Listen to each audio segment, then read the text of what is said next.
গৌরাঙ্গ ও গৌরাঙ্গ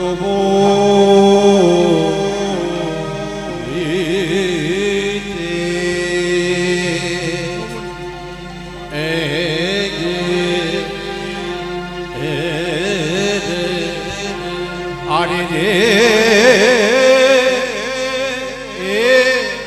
আরে রে ও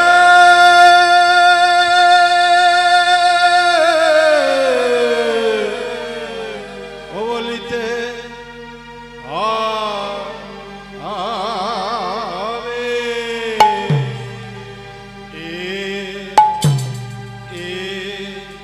আরে রে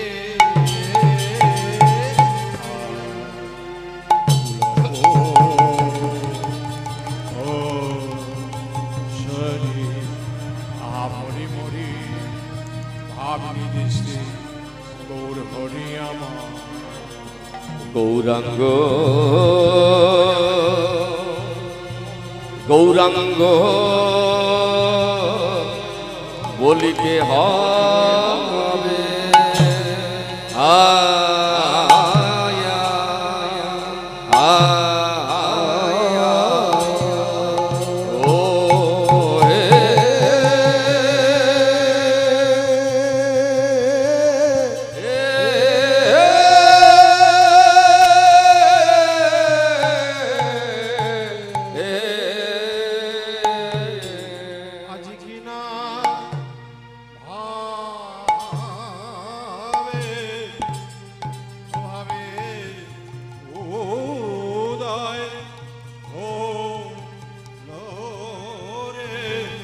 আহামরি আরে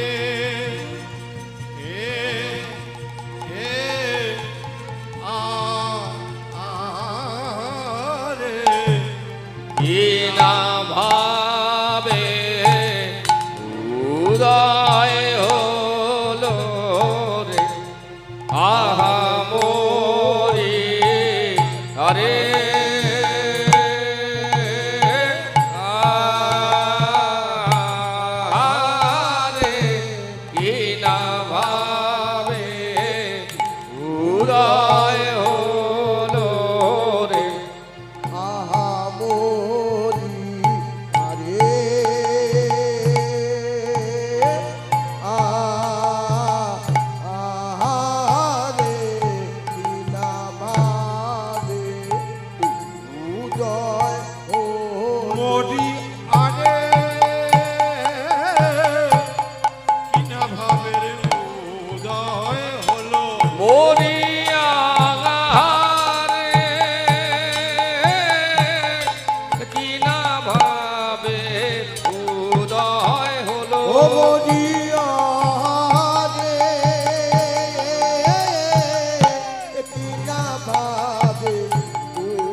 বলিতে হবে।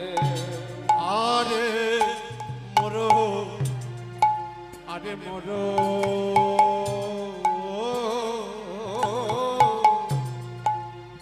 আমাদের শ্রী গৌরাঙ্গ চাঁদ আরে মোর আরে মোর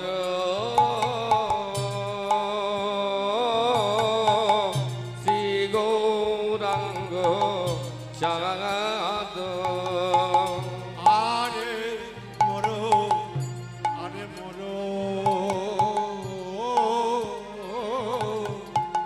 শ্রী গৌরাঙ্গ চাঁদ আরে মোরো আরে মোরো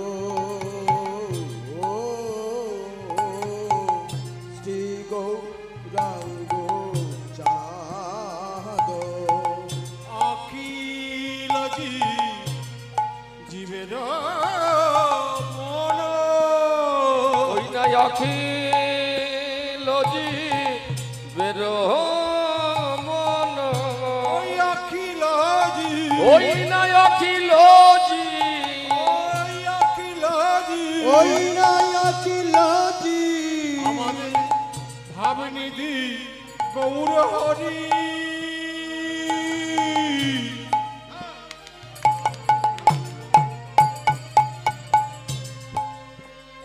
আমাদের ভাবনি দিছি গৌর হরি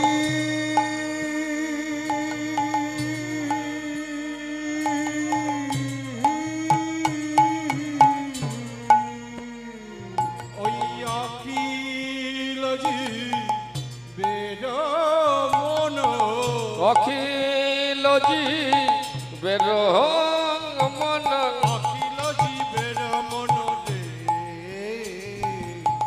লোচন ওই না অখিল জীবের মন ওই না অখিল ওই না অখিল জীবের মন অখিল জীবের মন রে লোচন এই তো এসেছে এই তো এসেছে এই তো এসেছে এই তো এসেছে সেই বৃন্দাবনের ননি চড়া সেই তো এসেছে ওই না বৃন্দাবনের ননি চোরা সেই তো এসেছে বৃন্দাবনের ননি চড়া সেই তো এসেছে দেখো বৃন্দাবনের ননি চোরা সেই তো এসেছে আসবে না কেন হে আসবে না কেন হে আসবে না কেন হে বলি আসবে না কেন রে সে হরি নাম বিলাবে তাই আসবে না কেন হে ওই হরি নাম বিলাবে তাই আসবে না কেন হে হরি নাম বিলাবে তাই আসবে না কেন হে বলি হরি নাম বিলাবে তাই আসবে না কেন হে হরি বলে বলে রে হরি বলে বলে রে হরি বলে বলে রে হরি বল বলে রে হেমদণ্ড বাহু তুলে হরি বলে বলে রে হেমদণ্ড বাহু তুলে হরি বল বলে সে রে হেমদণ্ড বাহু তুলে হরি বলে বলে রে ওই না হেমদণ্ড বাহু তুলে হরি বলে বলে রে শিবাশয়াঙ্গিনার মাঝে হেমদণ্ড বাহু তুলে শ্রীবাসয়াঙ্গিনার মাঝে হেমদণ্ড বাহু ওই তুলে না শ্রীবাসয়াঙ্গিনার মাঝে হেমদণ্ড বাহু ওই তুলে না শ্রীবাসয়াঙ্গিনার মাঝে হেমদণ্ড বাহু তুলে হরি বলে বলে রে অখিল জীবের মন রে লোচন অনর্পিত চরিণী চিরাত করুণায় অবতীর্ণ কল সমর্পয়িতু উন্নত উজ্জ্বল রোশন সভক্তি শ্রিয় হরিপুরট সুন্দর দ্যুতিম কদম্ব সন্দীপিত হৃদয় স্কন্ধারে স্ফুরতব শ্রী সচিনন্দন গোরা শ্রী সচিনন্দন গোরা। যিনি মুখ্য উজ্জ্বল রসগর, যাহার দেহ কান্তি সুবর্ণ অপেক্ষা ও কান্তিমান, যাহার উপাসনা রূপ সম্পত্তি পদার্থে এই কলি জীবের উদ্ধার করার লাগি শ্রীধাম নবদ্বীপের মাঝে শ্রী শ্রী শশীগর্ভ সিন্ধু মাঝে অবতীর্ণ হইয়াছেন। আমি সর্বপ্রথম সেই গৌর হরিচরণে জানাই শত সহস্র কোটি প্রণাম। শ্রীবাসাদি ভক্তমণ্ডলী, অদ্বৈত আচার্য গদাধর, যাহারা ঈশ্বরের রূপ বলিয়া পরিগণিত হইয়াছেন, তৎপরে প্রণাম নিবেদন করে তাহাদের মতো ভক্তমণ্ডলীর চরণে তৎপর প্রণাম নিবেদন করলাম আমার শিক্ষা গুরু, দীক্ষা গুরু এবং পরম গুরু পিতামাতার চরণে। সর্বশেষ প্রণাম গ্রহণ করবেন আপনারা। আপনারা হলেন নিত্যানন্দের দাস, তদনু দাস, সাধুগুরু ব্রাহ্মণ, বৈষ্ণব মণ্ডল এবং আদ্যাশক্তির অংশভূত জননী সকল। আপনারা সবাই এই অধম কীর্তনিয়া অশোক কয়াল এবং তার ক্ষুদ্র সম্প্রদায়ের পক্ষ থেকে কোটি কোটি ধন্যবাদ প্রণাম গ্রহণ করুন। নিতাই গৌর হরি বল, হরি বল, হরি বল, হরি বল, হরি বল। চলতে পথে অনেক ভুল, অনেক ত্রুটি হবে। সত্যি যদি কোনো ভুল বা কোনো ত্রুটি করে থাকি, আপনারা নিজের সন্তান জ্ঞানে, ভাই জ্ঞানে, বন্ধু জ্ঞানে ক্ষমা করবেন। আপনাদের শ্রীচরণ তলে আমার এইটুকু নিবেদন। শ্রীবাসের আঙ্গিনা, এই শিবাসাঙ্গিনাকে আশ্রয় করে গৌর হরিয়ামা প্রেমাবেশে ভাবাবিষ্ট হয়ে তিনি কৃষ্ণ নাম গুণগানে রত হয়েছেন। আর সেই ভাব দর্শন করে পদকর্তা কৃষ্ণদাস কবিরাজ মহাশয় লিখলেন ছোট্ট একটি পদ। আর সেই পদ দ্বারা শুরু করছি আজকের গৌর গোবিন্দের লীলা কীর্তন। একবারে না হাচত গৌর এমন ভকতি মোহন ডলে, না হাচত গিনার মাঝে আমার গৌর নাচে। নাচত গৌর ভকত মণ্ডলে, নাচত গিনার মাঝে আমার গৌর নাচে। নাচত গৌর গোরা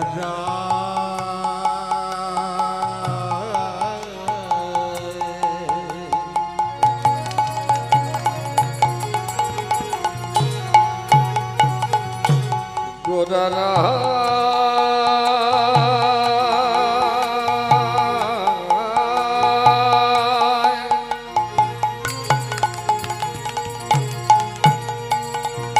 আমার গোরা গোরা নেচে নেচে যায়,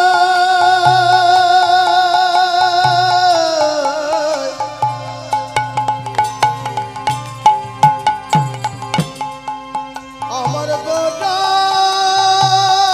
নেচে নেচে যায়।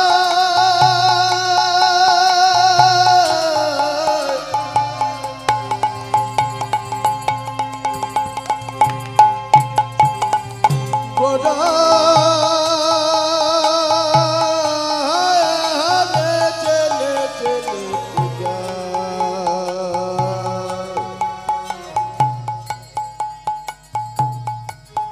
আমার গোরা নেচে যায়। নাচত গৌর ভকতি মণ্ডলে, নাচত আঙ্গিনা মাঝে আমার গৌর নাচে। নাচত গৌর ভকত মণ্ডলে, নাচত গিনার মাঝে আমার গৌর নাচে। নাচত গাওত মধুর মধুর ভক্ত সুত নাচত গাত মধুর কত সত নাচত গাবত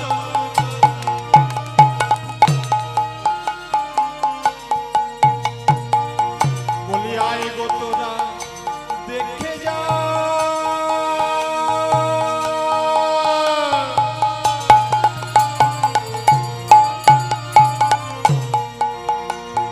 ওদে বাসি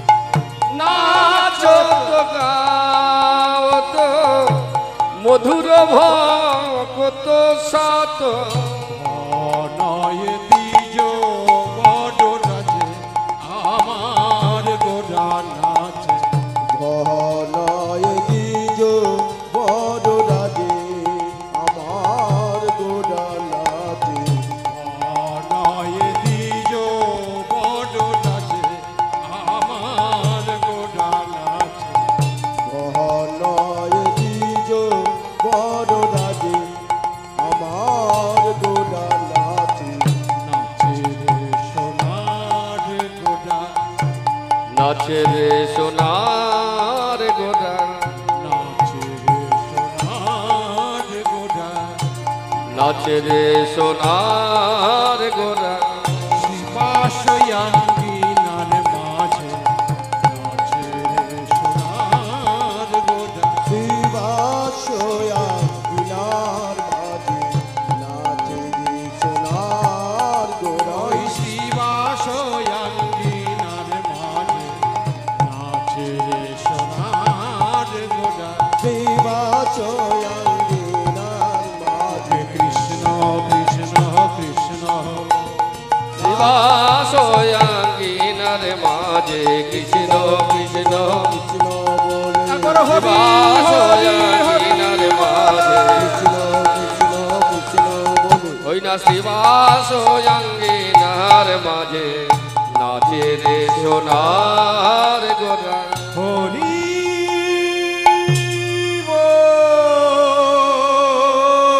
হরি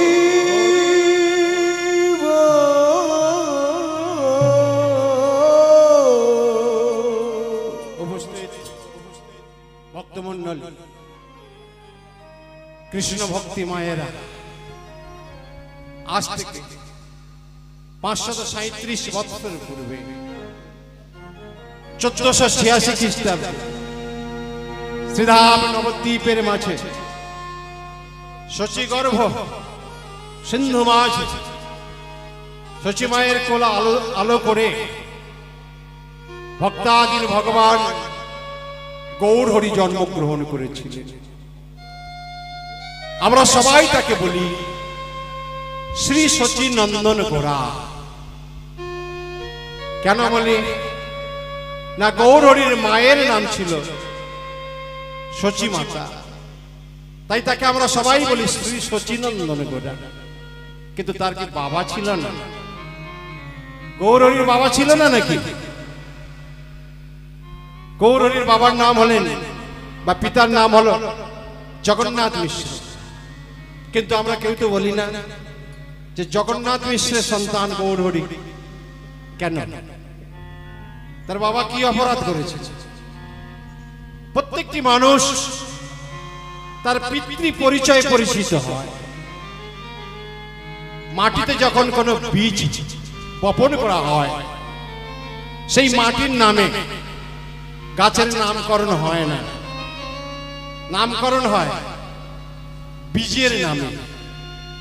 কোন মাটিতে যদি আমের বীজ পোতা হয়, বলা হয় না যে এটা মাটির গাছ। গাছটা বড় হলে আমরা বলি এটা আমের গাছ। আপেল গাছের বীজ থেকে যে গাছ তৈরি হয় তাকে বলি আপেল গাছ, বলি না এটা মাটির গাছ।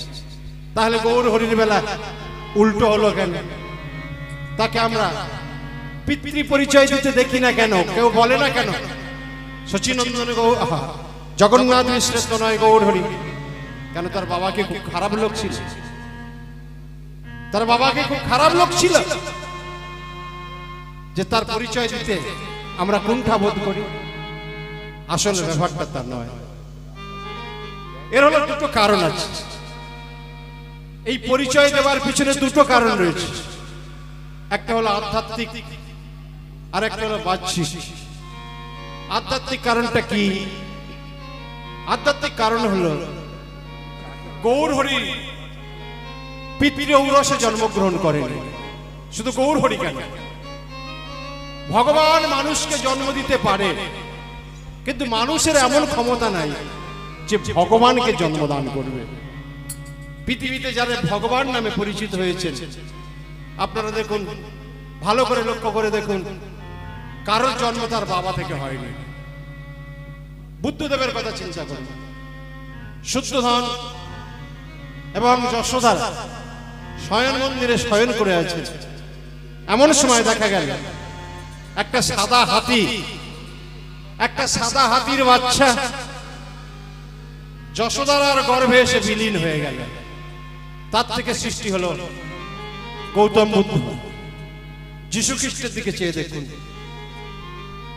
আস্তাবলে শয়ন করেছিলেন মা মেরি। প্রচন্ড ঝড় বৃষ্টি হচ্ছে, সেই আস্তাবলে আরেকজন মানুষ আশ্রয় নিয়েছিলেন, তিনি হলেন যোসেফ। হঠাৎ দেখা গেল একটা তারা খসে পড়ল। সেই তারাটি আস্তে আস্তে এসে মেরির গর্ভে বিলীন হয়ে গেল। জন্ম নিলেন যীশু খ্রিস্ট। চিন্তা করে দেখুন কৃষ্ণের জন্মের কথা। পিতা বসুদেব এবং মা দেবকী দুজনে কংসের কারাগারে বন্দী, দুজনে দুদিকে পাষাণের সঙ্গে বাঁধা। নারী পুরুষের মিলন না হলে নারীর গর্ভে সন্তান আসেন। কিন্তু আশ্চর্যের বিষয়, মধ্যরাত্রিতে বসুদেব লক্ষ্য করলেন একটা বিরাট আলোর জ্যোতি প্রথমে তার শরীরে প্রবেশ করল, তারপর তার শরীর থেকে পার হয়ে দেবকীর গর্ভে বিলীন হল। জন্ম নিলেন ভগবান শ্রীকৃষ্ণ। ভক্তিমতী মায়েরা, ভক্তমণ্ডল, ঠিক তেমনই গৌরহরির জন্ম হয়েছিল পিতৃ ঔরসে নয়, অলৌকিক ভাবে জন্ম হয়েছিল। কেমন? এই বৃন্দাবনে বুড়ো বৈষ্ণব ছিলেন অদ্বৈত আচার্য। এই অদ্বৈত আচার্য প্রতিদিন 3টি করে তুলসী পত্র নিয়ে তাতে কৃষ্ণ নাম লিখে সুরধনী গঙ্গার জলে ভাসিয়ে দিতেন। আজও তিনি দিয়েছেন। তুলসী পাতায় লিখেছেন হরে কৃষ্ণ নাম, হরে কৃষ্ণ নাম লিখে তিনি ছেড়ে দিয়েছেন গঙ্গার জলে। এমন সময় দেখেন সেই তুলসী পত্র জোয়ারের টানে না গিয়ে উজান বাহিনী হয়েছে। যখনই উজান বাহিনী হয়েছে তখন তিনি মনে মনে ভাবলেন, আজই ভগবান এই ধরাধামে আসবেন। তুলসী পাতা যায় নীরে নীরে, অদ্বৈত চলে তীরে তীরে, মুখে গাইছেন করে করতাল রে কৃষ্ণ নাম। হরি হরায় নম কৃষ্ণ যাদবায় নম, হরি হরায় নম কৃষ্ণ যাদবায় নম, হরি হরায় নম কৃষ্ণ যাদবায় নম, হরি হরায় নম কৃষ্ণ যাদবায় নম, যাদবায় মাধবায় কেশবায় নম, যাদবায় মাধবায় কেশবায় নম, যাদবায় মাধবায় কেশবায় নম, যাদবায় মাধবায় কেশবায় নম, গোপাল গোবিন্দ রাম শ্রী মধুসূদন, গোপাল গোবিন্দ নামে শ্রী মধুসূদন, গোপাল গোবিন্দ রাম শ্রী মধুসূদন, গোপাল গোবিন্দ রাম শ্রী মধুসূদন, আমার গিরিধারী গোপীনাথ মদন মোহন, গিরিধারী গোপীনাথ মদন মোহন, গিরিধারী গোপীনাথ মদন মোহন। ওই আমার গিরিধারী গোপীনাথ মদন মোহন। একবার হরি বল হরি বল, হরি বল হরি বল, হরি বল হরি বল, হরি বল হরি বল, নিত্যানন্দের আনা বল, হরি বল হরি বল, হরি নিত্যানন্দের আনা বল, হরি বল হরি বল, আমার অদ্বৈতের সাধা বল, হরি বল হরি বল, অদ্বৈতের সাধা একবার হরি হরি হরি হরি বলে জয় গৌর হরি বল। হরি হরি বলে অদ্বৈত সাধা বলে হরি হরি হরি বলে অদ্বৈত সাধা বলে হরি হরি হরি বলে অদ্বৈত সাধা বলে হরি বলে হরি বল হরি বলে হরি বল হরি বলে হরি বল। ভক্তিমতী মায়েরা ভক্তমণ্ডলী, নবদ্বীপের পুরনো ঘাটে শচী মাতা গঙ্গা স্নানে ব্যস্ত ছিলেন। গঙ্গা স্নান করে উঠে যখন তিনি আহ্নিক করছেন, জলতর্পণ করছেন, একটা তুলসী পাতা গঙ্গার জলের সঙ্গে তার হাতে একবার উঠছে আর একবার পড়ছে। জানি না তার মনে কি ভাব জাগলো। ওই শচী মাতা গঙ্গা জল সহ তুলসী পত্র পান করলেন। তার সারা শরীর এক উজ্জ্বল জ্যোতিষকে পরিপূর্ণ হলো। বুঝতে পারলেন অদ্বৈত আচার্য এই মায়ের গর্ভে আসতে চলেছেন আগত দিনের ভগবান, যে ভগবান লুপ্ত প্রায় হিন্দু ধর্মকে, হিন্দু সনাতন ধর্মকে আবার নিজস্ব জায়গায় প্রতিষ্ঠা করবে। তিনি বলে উঠলেন করে করতালি দিয়ে, কি বললেন? বলে এই আধারে এই আধারে এই আধারে এই আধারে এই আধারে এই আধারে এই আধারে এই আধারে এই আধারে এই আধারে এই আধারে এই আধারে এই আধারে এই আধারে এই আধারে এই আধারে প্রভুই আমার জন্ম নিলেন এই আধারে এই আধারে প্রভু আমার জন্ম নিলেন এই আধারে এই আধারে প্রভুই আমার জন্ম। হরি হরি হরি বলে হরি বল হরি বল হরি হরি হরি বলে প্রভু আমার জন্ম নিলেন হরি হরি হরি বলে প্রভু আমার জন্ম নিলেন হরি হরি হরি বলে এই আধারে এই আধারে এই আধারে এই আধারে ভক্তিমতী মায়েরা ভক্তমণ্ডলী, তুলসী পাতা, তুলসী পাতা সেবা নিয়ে শচী মাতা গর্ভবতী হয়েছিলেন। এই তুলসী পাতা থেকে জন্ম হয়েছিল গৌর হরি। সেই জন্য শচীনন্দ, সেই জন্য জগন্নাথ মিশ্রকে তার জন্মদাতা হিসেবে চিহ্নিত করা হয় না। আরেকটা কারণ, আরেকটা হলো সামাজিক কারণ। কোন মেয়ে যদি বিবাহের পর পিত্রালয়ে থেকে যায়, অর্থাৎ কোন ছেলে যদি ঘর জামাই থাকে, সেই মেয়েটা যদি কোনো সন্তান আদি হয়, দেখবেন সেই পাড়ার মেয়ে তো তার মায়ের নামে সে পরিচিতি লাভ করে। জগন্নাথ মিশ্রের আদি বাড়ি উড়িষ্যা জেলায় শ্রীহট্ট গ্রামে। বাবার নাম উপেন্দ্র কিশোর মিশ্র। গৌর হরি বাংলায় জন্মগ্রহণ করলেও তিনি জাতিতে ছিলেন উড়িয়া, উড়িষ্যার অধিবাসী।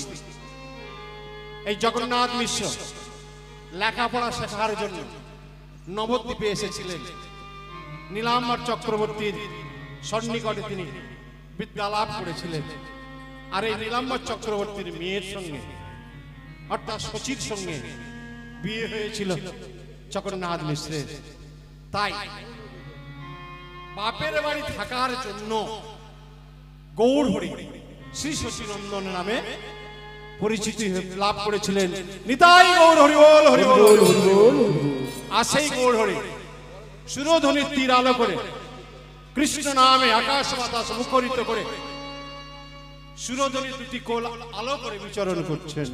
আহা রসে ঠড ঠড গৌরাঙ্গ সুন্দর বঙ্কিম নয়নে চায়। আহা রসে ধর ধর গৌরাঙ্গ সুন্দর বঙ্কিম নয়নে চায়। রসে ঠড ঠড গৌরাঙ্গ সুন্দর বঙ্কিম নয়নে চায়। আহা রসে ঢল ঢল গৌরাঙ্গ সুন্দর বঙ্কিম নয়নে চায়। যিনি করিবার গমন মন্থর, যিনি করিব গমন মন্থর, যিনি করিবার গমন মন্থর, যিনি করিবার গমন মন্থর পরাণ দুলাইয়া যায়, পরাণ দুলাইয়া যায়। যিনি করিব গমন মন্থ যিনি করিবর গমন